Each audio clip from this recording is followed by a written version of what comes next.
Hello, good morning बच्चों। जैसा कि आपको पता है कि हम लोग कॉलिगेटिव प्रॉपर्टी पढ़ रहे थे।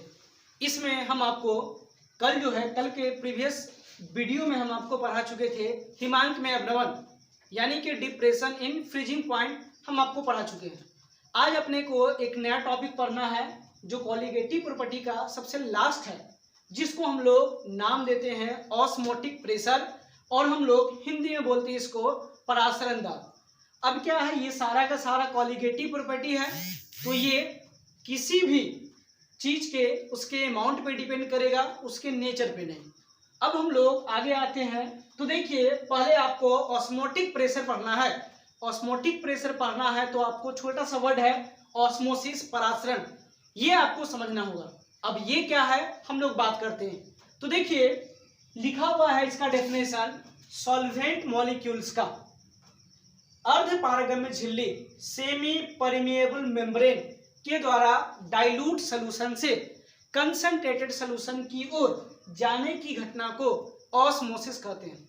इसका मतलब क्या हुआ, तो देखिए यहाँ पे लिखा हुआ है आपको तनु विलयन यानी कि डाइल्यूट सॉल्यूशन। डाइल्यूट सॉल्यूशन का मतलब वैसा सॉल्यूशन जिसमें सॉल्यूट का मात्रा काफी कम हो और सॉल्वेंट का मात्रा ज्यादा हो, इस तरह के सॉल्यूशन को हम लोग नाम देते हैं डाइल्यूट सॉल्यूशन। इसके बाद हम लोग बात करते हैं क्या, कंसंट्रेटेड सॉल्यूशन, वैसा सॉल्यूशन जिसमें सॉल्यूट का अमाउंट, सॉल्यूट का मात्रा ज्यादा होता है, वैसे सॉल्यूशन को हम लोग नाम देते हैं कंसंट्रेटेड सॉल्यूशन। सांद्रित विलयन यानी आप समझो, सांद्रित का मतलब गाढ़ा और तनु का मतलब पतला। तो देखिए ये क्या है, हम लोग क्या किए, एक बीकर लिए हैं, इस बीकर में एक सेमी परमिएबल मेम्ब्रेन को लगा दिए। सेमी परमिएबल मेम्ब्रेन यानी ऐसा ये मेम्ब्रेन है जो आपको हम लोग बोल सकते हैं ये एनिमल मेम्ब्रेन भी हो सकता है, यानी ये ऐसा मेम्ब्रेन है जिससे सिर्फ और सिर्फ सॉल्वेंट मॉलिक्यूल्स ही पास कर सकता है। इस मेम्ब्रेन का बनावट, स्ट्रक्चर कुछ इस प्रकार का होता है कि इससे सिर्फ और सिर्फ आपका सॉल्वेंट मॉलिक्यूल्स ही पास कर सकता है और कोई भी नहीं। इसी को हम लोग नाम देते हैं सेमी परमिएबल मेम्ब्रेन। ये आपको कॉपर फेरोसाइनाइड का भी बना होता है, जो हम लोग पढ़ेंगे कॉम्प्लेक्स कंपाउंड में, हम आपको पढ़ाएंगे। तो देखिए ये सेमी परमिएबल मेम्ब्रेन है, एक साइड में है डाइल्यूट सॉल्यूशन, यानी ये ऐसा सॉल्यूशन है जिसमें सॉल्यूट का मात्रा कम है, इसका मतलब सॉल्वेंट ज्यादा है, मतलब इसमें जो है आपको पानी ज्यादा है और मान लेते हैं ये शरबत बना हुआ है, चीनी का मात्रा कम है। और इस साइड जो आपको बना हुआ है कंसंट्रेटेड सॉल्यूशन, ये ऐसा सॉल्यूशन है जिसमें चीनी का मात्रा ज्यादा है और पानी का मात्रा कम है। अब ये जो आपको मेम्ब्रेन दिखाई दे रहा है, ये मेम्ब्रेन सेमी परमिएबल मेम्ब्रेन, इस मेम्ब्रेन का खासियत ये है इसमें छोटा छोटा पोर होता है। पोर बोलने का मतलब इसमें छोटा छोटा छेद होता है जिससे सिर्फ और सिर्फ वाटर मॉलिक्यूल्स ही पास कर सकता है, तो हम लोग इसको नाम दिए सेमी परमिएबल मेम्ब्रेन। अब क्या है, इस सेमी परमिएबल मेम्ब्रेन अर्ध पारगम्य झिल्ली से सॉल्वेंट मॉलिक्यूल्स डाइल्यूट सॉल्यूशन से कंसंट्रेटेड सॉल्यूशन की ओर जा रहा है, डाइल्यूट सॉल्यूशन से कंसंट्रेटेड सॉल्यूशन की ओर जा रहा है। तो इस घटना को हम लोग नाम देते हैं ऑस्मोसिस। तो ऑस्मोसिस कुछ नहीं है, ऑस्मोसिस समझना है आपको, तो सेमी परमिएबल मेम्ब्रेन अर्ध पारगम्य झिल्ली के द्वारा सॉल्वेंट मॉलिक्यूल्स का डाइल्यूट सॉल्यूशन से कंसंट्रेटेड सॉल्यूशन की ओर जाने की घटना को हम लोग नाम देते हैं ऑस्मोसिस। एक तो सर ये आप बोल दीजिए, दूसरा डेफिनेशन आपका इसी में है, हम लोग बोल सकते हैं लो कंसंट्रेशन से हाई कंसंट्रेशन की ओर जाने की घटना को नाम देते हैं हम लोग क्या, ऑस्मोसिस। इसका मतलब एक बात तो आपको समझ में आ चुका है क्या, कि सर ऑस्मोसिस का डायरेक्शन जो होगा वो हमेशा होगा लो कंसंट्रेशन से हाई कंसंट्रेशन से। मतलब जब भी सॉल्वेंट मॉलिक्यूल्स फ्लो करेगा ये आपको लो कंसंट्रेशन से हाई कंसंट्रेशन की तरफ सॉल्वेंट, चूंकि ये जो बना हुआ है पोर, ये पोर सिर्फ और सिर्फ सॉल्वेंट मॉलिक्यूल्स को ही अलाउ करता है इसे पास होने। तो देखिए अब हम लोग बात करते हैं क्या, कि अगर मान लीजिए आपसे अगर बात किया जाए, ये ऑस्मोसिस है ऑस्मोसिस का डायरेक्शन। तो देखिए ऑस्मोसिस का जो डायरेक्शन होगा वो डायरेक्शन हमेशा होगा लो कंसंट्रेशन, यानी कि जहां पे कंसंट्रेशन कम होगा उससे ज्यादा की तरफ, हाई कंसंट्रेशन की तरफ, लो कंसंट्रेशन से हाई कंसंट्रेशन की तरफ। अब मन में एक क्वेश्चन आया कि सर ऐसा भी तो हो सकता है क्या भाई, ऐसा हो सकता है कि सर वाटर मॉलिक्यूल्स तो इधर भी है, इधर से इधर भी तो आ सकता है, इधर से इधर भी तो आ सकता है, इधर से इधर भी आ सकता है। तो ये आपका डाउट एकदम सही है। आइए हम बात करते हैं। तो देखिए दोनों साइड से वाटर मॉलिक्यूल्स पास कर सकता है, आपको लो से हाई की तरफ भी और हाई से लो की तरफ भी। लेकिन हम लोग बात करते हैं नेट मूवमेंट का, यानी ज्यादा मूवमेंट किस तरफ से हुआ। तो देखिए इधर से 90% वाटर मॉलिक्यूल्स, किधर से, डाइल्यूट सॉल्यूशन से 90% वाटर मॉलिक्यूल्स कंसंट्रेटेड की तरफ जाता है, जबकि मात्र 10% ही वाटर मॉलिक्यूल्स कंसंट्रेटेड से लो की तरफ आता है। इसका मतलब सर अगर हम लोग बात करेंगे नेट मूवमेंट, और जब भी बात हो ऑस्मोसिस का तो उसमें एक वर्ड जोड़ना तो बहुत जरूरी है। वो क्या है, वो है क्या, नेट मूवमेंट। यानी देखो वाटर मॉलिक्यूल्स का, यानी सॉल्वेंट मॉलिक्यूल्स का, नेट सॉल्वेंट मॉलिक्यूल्स का लो कंसंट्रेशन से हाई कंसंट्रेशन की ओर जाने की घटना को हम लोग नाम देते हैं ऑस्मोसिस। अब देखिए अगर हम लोग बात करें ऑस्मोसिस का डायरेक्शन, तो ऑस्मोसिस का डायरेक्शन जो नेट डायरेक्शन होगा, ये नेट डायरेक्शन होगा लो कंसंट्रेशन से हाई कंसंट्रेशन की ओर। अब देखिए ये जो ऑस्मोसिस है, ये जो है सिर्फ आपका थ्योरी नहीं है, ये आपके प्रैक्टिकल लाइफ में और डे टू डे लाइफ में इसको आप यूज करते हैं। और आप ये ऐसा है, केमिस्ट्री का एक ऐसा प्रैक्टिकल है जिसको आप बहुत इजी वे में, बहुत आसानी से आप इसको कर सकते हैं। कैसे, तो देखिए ये ऑस्मोसिस लिखे क्या, लो कंसंट्रेशन से हाई की तरफ, यानी वाटर मॉलिक्यूल्स तो जाएगा किधर से, लो से हाई की तरफ। अब इसका एग्जांपल आपको हम बताते हैं। तो देखिए ये जो ऑस्मोसिस है बाबू, ये ऑस्मोसिस दो टाइप का होता है। एक को हम लोग नाम देते हैं इंडो ऑस्मोसिस और एक को हम लोग नाम देते हैं एक्सो ऑस्मोसिस। एक को बोलते हैं इंडो और एक को हम लोग नाम देते हैं एक्सो ऑस्मोसिस। तो देखिए ये जो ऑस्मोसिस है आपका, यहाँ देखिए बोर्ड पे बने रहिए आप, देखिए ये जो ऑस्मोसिस है, ये ऑस्मोसिस दो टाइप का होता है, दो टाइप का। एक को हम लोग नाम देते हैं इंडो ऑस्मोसिस और एक को हम लोग नाम देते हैं एक्सो ऑस्मोसिस। देखिए इंडो का मतलब उसके अंदर इंटर करना, एक्सो का मतलब उससे बाहर निकलना। एक है उसके अंदर जाना और एक क्या है, उसके अंदर आना। तो देखिए ये ऑस्मोसिस दो टाइप का, इंडो ऑस्मोसिस और एक्सो ऑस्मोसिस। अब देखिए ये अपने आप डेली लाइफ में, डे टू डे लाइफ में इसको यूज करते हैं और कर सकते हैं। कैसे, देखिए आप किशमिश खाते हैं, एक हम किशमिश का एग्जाम्पल लेते हैं। देखिए एक क्या है, यहाँ पर आप देख लो, एक छोटा सा बर्तन है, कटोरा है, मान लीजिए ये कटोरा है। क्या है, इस कटोरे में हम लोग नमक और पानी को मिला दिए, एक सॉल्यूशन तैयार किए। अब क्या है, इस सॉल्यूशन में हम लोग एक अंगूर को इसमें डाल रहे हैं, एक अंगूर है ग्रेप्स, उस अंगूर को हम लोग इस सॉल्यूशन में डाल रहे हैं। तो बताना, आप सोचना जरा सा कि ये जो आपका सॉल्यूशन तैयार हुआ है नमक का और पानी का, नमक और पानी का एक मिश्रण है, एक विलयन बना है, और ये अंगूर का एक, ये अंगूर रखा हुआ है। अब इस अंगूर को अगर हम लोग इसमें डाल दें, तो पहले आप बात करो, दो तरह का कंसंट्रेशन आपको दिखाई भी दे रहा होगा, एक वाटर और नमक का, सॉल्ट का, और एक ये अंगूर है। आपको पता है अंगूर को, ये जो अंगूर है, ये अंगूर खाने में मीठा होता है, इसमें बहुत सारे विटामिन होते हैं। तो देखिए अंगूर के ऊपर में एक छोटा सा छिलका होता है, झिल्ली। अब देखिए जैसे ही आप इस नमक के कटोरी में, नमक, चीनी और नमक के कटोरी में इस अंगूर को डालिएगा, तो आपको पता है कि इसका कंसंट्रेशन कम है, अंगूर का कंसंट्रेशन इससे कम है। इससे क्या होगा, इससे ये होगा कि जैसे ही आप इसको रखिएगा इस बर्तन में, इस कटोरी में, तो होगा क्या, यहाँ पर ऑस्मोसिस की घटना शुरू होगी। कैसे शुरू होगी, आप देखिए जरा सा। तो देखिए ये जो आपको दिखाई दे रहा है, इसका कंसंट्रेशन काफी ज्यादा, इसका कंसंट्रेशन कम। तो बताना कम और ज्यादा, तो बताना ऑस्मोसिस होगा किधर से किधर, लो से हाई की तरफ, यहां से सॉल्वेंट मॉलिक्यूल्स निकलना शुरू होगा। धीरे धीरे धीरे धीरे अंगूर के अंदर में जितना भी लिक्विड सब्सटेंस है, लिक्विड पदार्थ है, वो सारा का सारा वाटर में निकल जाएगा। और वाटर में निकलने के बाद अंगूर जो पहले फूला हुआ था जितना, वो पिचक जाएगा। इसका मतलब क्या हुआ, अंगूर से वाटर बाहर निकला, एक्सोस्मोसिस। इसके बाद आप क्या काम करो, इसी का अपोजिट काम कर सकते हो। कैसे अपोजिट? और ये वाला एग्जांपल है अपने डेली लाइफ में, आपके घर में, आपके किचन में ये होता है। कैसे? देखिए,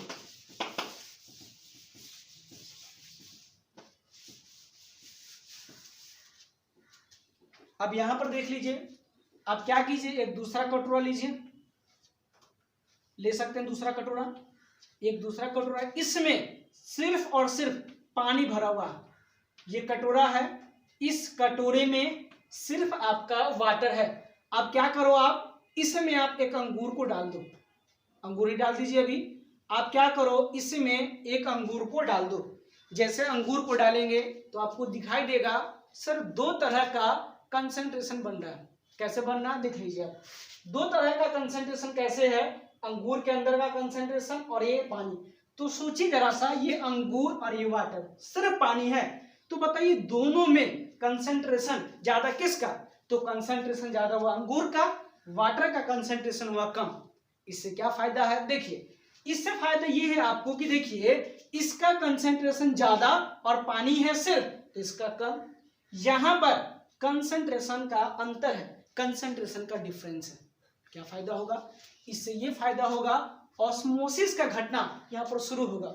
ऑस्मोसिस शुरू होगा तो आपको पता है ऑस्मोसिस का जो डायरेक्शन होगा वो होगा लो कंसंट्रेशन से हाई कंसंट्रेशन की तरफ। इसका मतलब ये जो वाटर मॉलिक्यूल्स है, अंगूर के ऊपर में जो छिलका लगा हुआ उसका लेयर जो है, झिल्ली जो है, उस झिल्ली से वाटर मॉलिक्यूल्स अंगूर में प्रवेश करना शुरू करेगा, इंटर करना शुरू करेगा।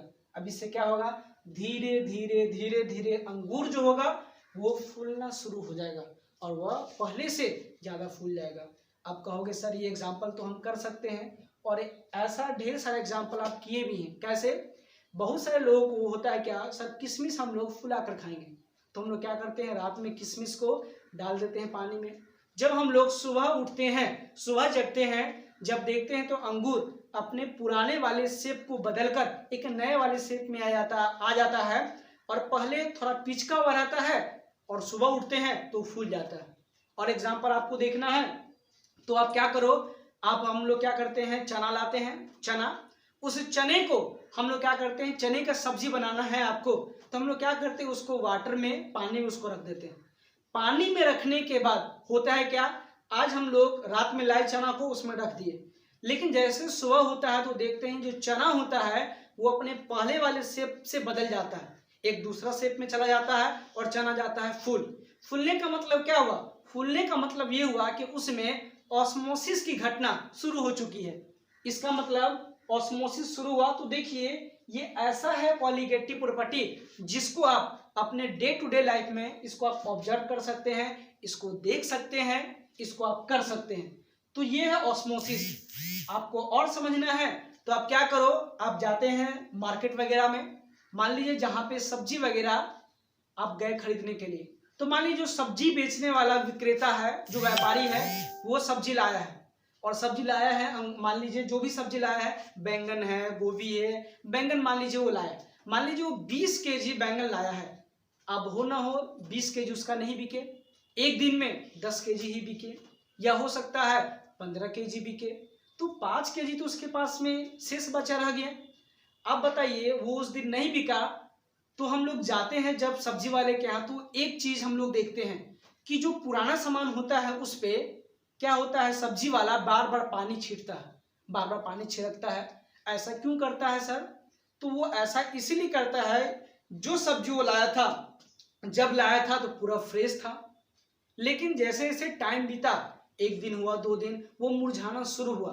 तो मुरझाने से बचने के लिए क्या किया, वो उस पर पानी डाला। आपको पता है पानी अगर डालेगा तो पानी के अंदर तो कुछ नहीं है, सिर्फ पानी है, और बैंगन के अंदर में ढेर सारा मटेरियल है, तो कंसंट्रेशन ग्रेडियंट आ जाएगा, कंसंट्रेशन का डिफरेंस आपको दिखाई देगा, जिसकी वजह से जो पानी का छिड़काव करेंगे वो पानी जो होगा वो बैंगन के छिलके से बैंगन में एंटर कर जाएगा और ऑस्मोसिस की घटना शुरू हो जाएगी और बैंगन जो होगा पानी पड़ने की वजह से वो उतना तो नहीं लेकिन फिर भी थोड़ा सा उसमें रिफ्रेशमेंट आपको दिखाई देगा। तो ये ऑस्मोसिस का डे टू डे लाइफ में ये यूज है, हम लोग ऐसे ऑस्मोसिस को यूज करते हैं, ये ऑस्मोसिस का डेफिनेशन है। अब देखिए अगर मान लीजिए ऑस्मोसिस का घटना लगातार हो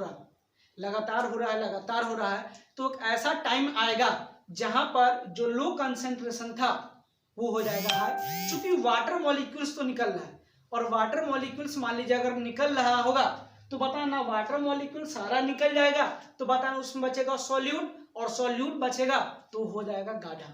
अब क्या है, इस घटना को रोकना है, इस घटना को रोकने के लिए आपको एक प्रेशर लगाना पड़ेगा और जो प्रेशर हम लोग लगाते हैं उसी प्रेशर को हम लोग नाम देते हैं ऑस्मोटिक प्रेशर। तो देखिए ऑस्मोटिक प्रेशर कुछ नहीं है, ऑस्मोटिक प्रेशर है ऑस्मोसिस की घटना को रोकने के लिए, ऑस्मोसिस की घटना को रोकने के लिए। देखिए लिख भी रहे हैं ऑस्मोसिस, देखिए बाबू आप लोग ऑस्मोसिस, ऑस्मोसिस की घटना को, ऑस्मोसिस की घटना को रोकने के लिए, ऑस्मोसिस की घटना को रोकने के लिए, ऑस्मोसिस की घटना को रोकने के लिए लगाए गए, ऑस्मोसिस की घटना को रोकने के लिए लगाए गए बाहरी दाब को, लगाए गए बाहरी दाब को परासरण दाब कहते हैं, बाहरी दाब को परासरण दाब कहते हैं, परासरण दाब कहते हैं। सिंपल सा डेफिनेशन है, जो ऑस्मोसिस की घटना निरंतर लगातार हो रही है उस घटना को रोकना है, घटना को इसलिए रोकना है क्योंकि आपको पता है कि लगातार अगर ये कंटिन्यू होता रहा तो आपको पता है एक ऐसा टाइम आएगा जहां पर लो कंसेंट्रेशन वाला हाई हो जाएगा और हाई वाला लो हो जाएगा। इसी घटना को रोकने के लिए जो हम लोग बाहरी प्रेशर लगाते हैं उसी प्रेशर को हम लोग नाम देते हैं क्या, ऑस्मोटिक प्रेशर। तो देखिए ऑस्मोटिक प्रेशर, जैसा कि आपको पता है ऑस्मोटिक प्रेशर ऑस्मोसिस की घटना को रोकने के लिए लगाए जाने वाले बाहरी दाब को हम लोग नाम देते हैं ऑस्मोटिक प्रेशर। तो देखिए एक तरफ ये जो बना हुआ है इधर अपना है डाइल्यूट सोल्यूशन, ये डाइल्यूट है, इसको दिल नहीं पढ़ेंगे, ये डाइल्यूट सोल्यूशन है और एक तरफ है आपका कंसंट्रेटेड सोल्यूशन। अब देखिए अगर ये प्रेशर को न लगाया जाए, अगर इस प्रेशर को नहीं लगाया जाए तो होगा क्या, एक ऐसा टाइम आएगा जहां पर डाइल्यूट वाला तो कंसंट्रेटेड बन जाएगा और कंसंट्रेटेड वाला डाइल्यूट बन जाएगा।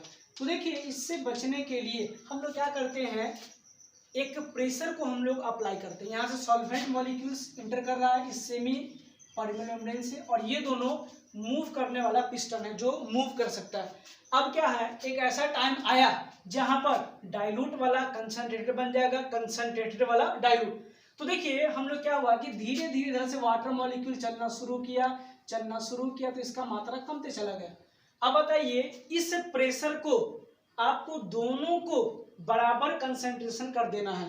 तो देखिए आप कहां पर प्रेशर लगाना चाहते हैं, अगर यहां पर प्रेशर लगाइएगा और चला जाएगा, तो देखिए हम लोग प्रेशर को यहां पर लगाते, ये यहां पे हम लोग प्रेशर को अप्लाई करेंगे, ये है, तो यहां पे अप्लाई करेंगे तो क्या होगा, ये दोनों का दोनों आपस में इक्वल हो जाएगा, दोनों का कंसंट्रेशन बराबर हो जाएगा। तो ये जो बाहरी प्रेशर है, चूंकि ये तो खुद में खुद लगा नहीं, हम लोग बाहर से अप्लाई किए, इसी प्रेशर को हम लोग नाम देते हैं क्या, ऑस्मोटिक प्रेशर। और ये सेमी परमेबल मेम्ब्रेन है। अब देखिए आपको दो लॉ जानना है, एक है वान हॉफ बॉयल्स लॉ, ये क्या बोलता है, ये साइंटिस्ट का नाम है, ये आपको बोलता है क्या कि ऑस्मोटिक प्रेशर जो होता है वो कंसंट्रेशन के, वो सांद्रण के समानुपाती है, यानी कंसंट्रेशन ज्यादा होगा तो प्रेशर आपको ज्यादा लगाना होगा। उसके बाद इसको मान लीजिए इक्वेशन फर्स्ट है। इसके बाद है वान हॉफ चार्ल्स लॉ। ये क्या बताता है? ये आपको बताता है क्या, जो ऑस्मोटिक प्रेशर होता है वह टेम्परेचर के समानुपाती होता है। इसका मतलब अगर टेम्परेचर बढ़ेगा तो ऑस्मोटिक प्रेशर भी क्या होगा, बढ़ेगा। इसको मान लीजिए हम लोग इक्वेशन 2। अब क्या करना है, दोनों इक्वेशन को कंबाइन करिए। तो देखिए इक्वेशन 1 और 2 को कंबाइन किए हम लोग, यहाँ भी पाई कॉमन है, पाई डायरेक्टली प्रोपोर्शनल सी और टी। सी का मतलब कंसंट्रेशन और टी का मतलब टेम्परेचर। आपको पता है ये प्रोपोर्शनल के साइन को हम लोग हटाते हैं। तो देखिए इस प्रोपोर्शनल के साइन को हटाएंगे, एक आएगा कांस्टेंट। इस कांस्टेंट का नाम है आर। इस कांस्टेंट को हम लोग नाम देते हैं गैस कांस्टेंट। इसको हम लोग क्या नाम देते हैं? इसको हम लोग नाम देते हैं गैस कांस्टेंट, जिसका वैल्यू होता है 0.821 0.0821 लीटर ATM पर मोल पर केल्विन। इसके बाद आपको लिखा हुआ है कंसंट्रेशन C, उसके बाद लिखा हुआ है टेम्परेचर। देखिए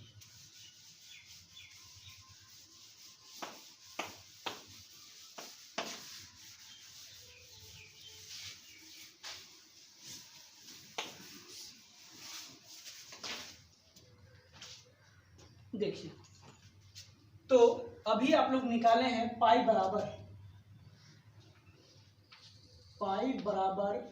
CRT, ये निकाले हैं।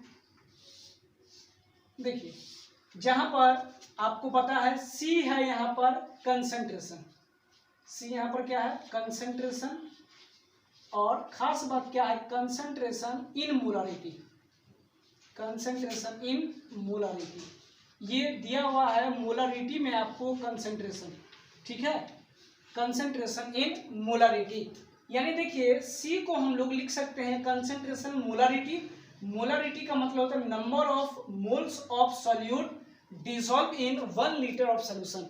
1 लीटर सोल्यूशन में दिए गए सॉल्यूट की मात्रा को हम लोग नाम देते हैं क्या, मोलारिटी। अब देखिए इसके बाद आपको है टी। टी है यहाँ पर टेम्परेचर। टी क्या है यहाँ पर, टेम्परेचर है इन केल्विन। टेम्परेचर आपको लेना है केल्विन में। किस में लेना है, केल्विन में। आपको पता होगा कि सर 0 डिग्री सेंटीग्रेड बराबर 273.15 केल्विन ये होता है। अब आपको चेंज करना है। देखिए जैसे आपको दिया हुआ है 25 डिग्री सेंटीग्रेड, तो देखिए आपको अगर केल्विन में चेंज करना हो किसी को भी, तो बस आप पूरा डिजिट लेंगे, 273 पॉइंट को हटा देंगे।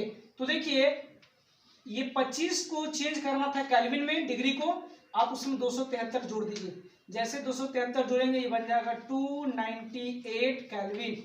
इसके बाद अगर हम लोग बात करें, आपको दिया हुआ है 27 डिग्री सेंटीग्रेड, इसको चेंज करना केल्विन में, तो ये रहा 27 और प्लस 273, इसको हम लोग जोड़ देंगे तो ये आ जाएगा 300 केल्विन हो जाएगा।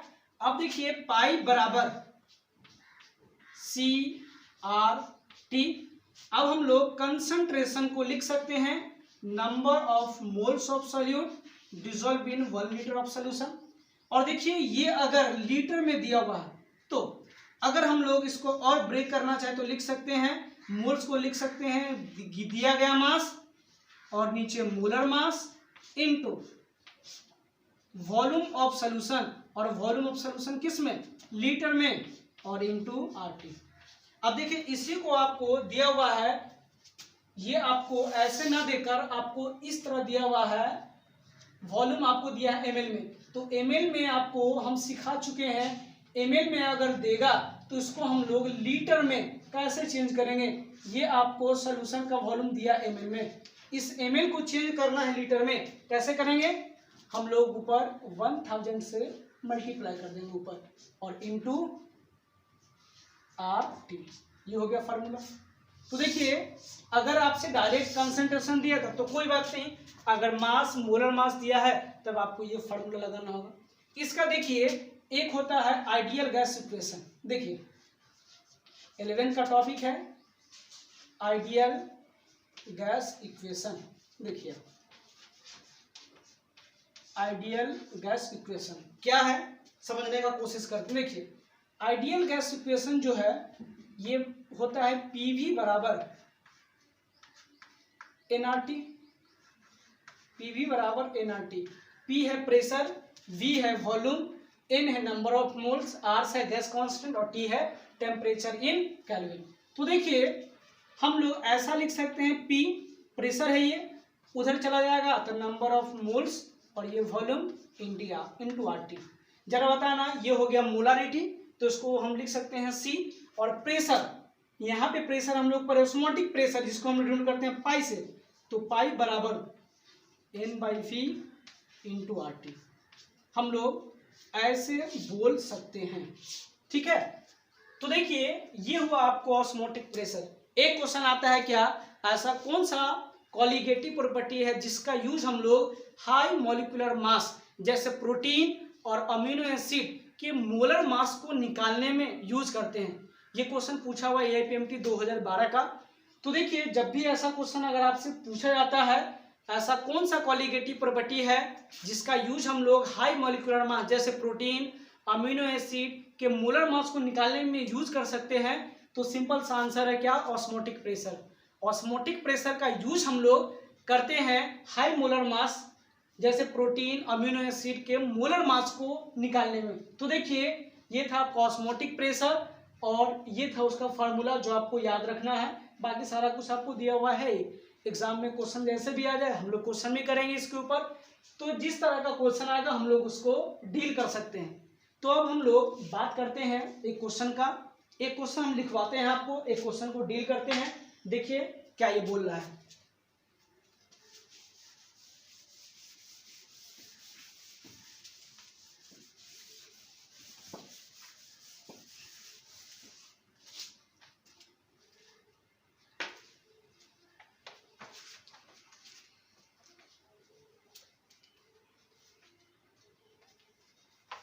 देखिए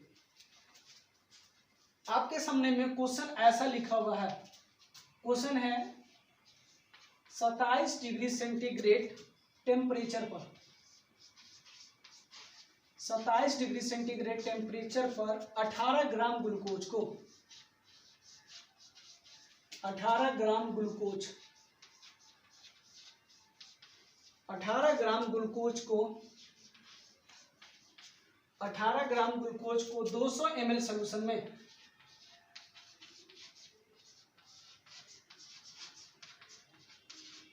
200 ml सॉल्यूशन में घोला जाता है।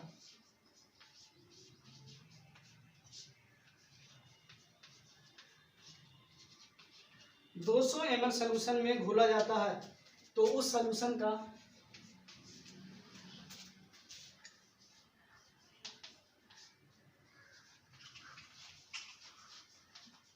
सॉल्यूशन का ऑस्मोटिक प्रेशर ज्ञात करें।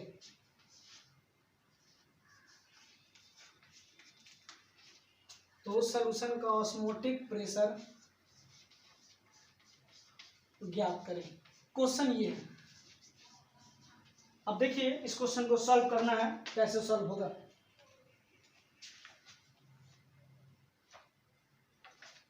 देखिए आपको क्या क्या दिया हुआ है, आपको दिया हुआ है टेम्परेचर।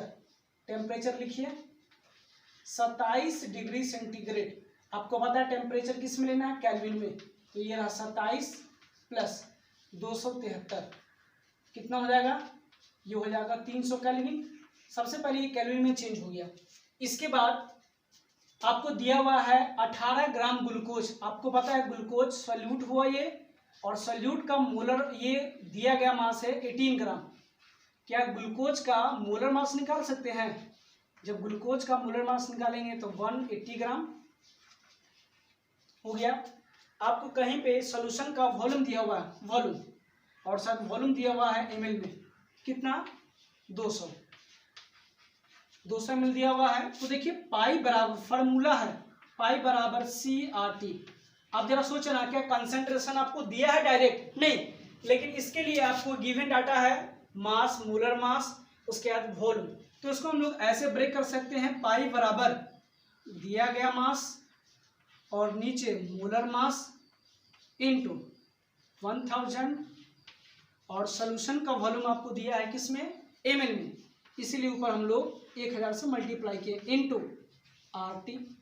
ये लिखा हुआ है पाई बराबर, बताना दिया गया मास कितना ग्राम? दिया गया मास है 18 ग्राम, मोलर मास 180 ग्राम इनटू 1000, सॉल्यूशन का वॉल्यूम 200 ml इनटू R।